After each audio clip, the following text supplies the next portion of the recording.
আসসালামু আলাইকুম।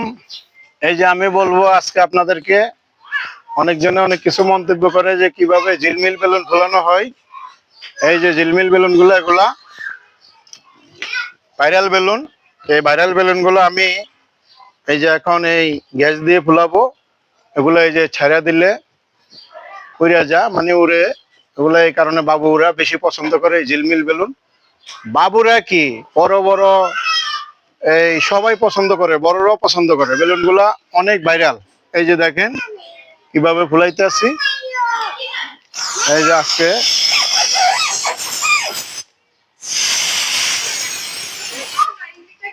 এগুলা চাইলে আরো বড় করা যাবে, তো যেহেতু আমি নিয়মের ভিতরে রাখছি, যেহেতু এগুলা লাস্টিং করে, এই যে এভাবে একটা গিট্টু দিতে হয়।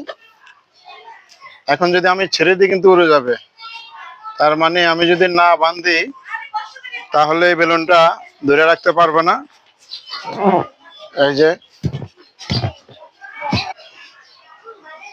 এই যে আমার বাঁধা শেষ। এই যে দেখেন এগুলা এই রশিদে বান্ধি দেওয়ার উদ্দেশ্য হলো যে বাবুরা যেন ধরে রাখতে পারে, যেগুলা এভাবে উড়ে থাকবে, অনেক সুন্দর। তো যারা বুঝেন না এতদিন তারা অবশ্যই বুঝছেন। আর যদি কারো যদি কোনো প্রকারের বেলুন হয়, আমাদের এই ভিডিওর কমেন্ট বক্সে নাম্বার দিয়ে যাবেন এবং ঠিকানা দিবেন। আসসালামু আলাইকুম।